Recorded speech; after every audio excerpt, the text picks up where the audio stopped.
बारा मार्क तिकडे थांब.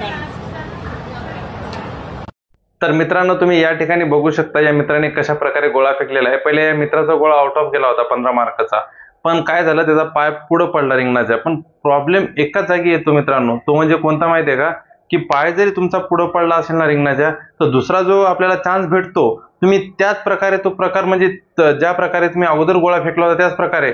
असं नाही की आपली कॉम्पिटिशन दुसऱ्यांसोबत आहे आणि तुम्ही गोळा जोरात फेकण्याचा प्रयत्न केला पाहिजे. या मित्राने अजून म्हणजे असं वेगळी जी पोझिशन पहिले घेतली होती ती पोझिशन आता चेंज केलेली आहे आणि चेंज करून ज्या प्रकारे गोळा फेकला तो गोळा फक्त आणि फक्त 12 मार्काचा मित्रांनो गेलेला आहे.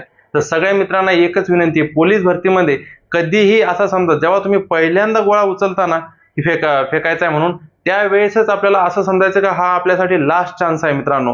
म्हणून मी तुम्हाला सांगतो कॉम्पिटिशन ही कोणाचीच नसते, फक्त आपल्याचीच असते. तिथे हजारो लाखो कोणी किती काही असो, बरोबर, कोणी जर आपल्या बाजूला कोणी किती काही थांबलेला असो, दुसऱ्यांचं आपल्याला काही लेणं देणं घेणं नाहीये. मी एका भावाच्या नात्याने तुम्हाला सांगतो, तुमचा जो गोळा तुम्ही फेकताना आउट ऑफ फेकण्याचा प्रयत्न फक्त पहिल्याच चान्स मध्ये करा. तो पहिला चान्स म्हणजे तुमचा आउट ऑफ गोळा 100% होणार म्हणजे होणारच.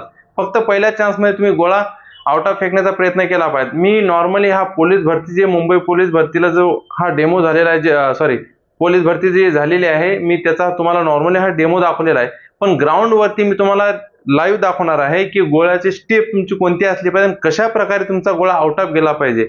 जर तुम्हाला हा व्हिडिओ मित्रांनो आवडला असेल तर जास्तीत जास्त तुम्ही मित्रांपर्यंत शेअर तर जरूर करा, पण चॅनलला नवीन असाल तर चॅनलला सबस्क्राईब नक्कीच करा. थँक्यू.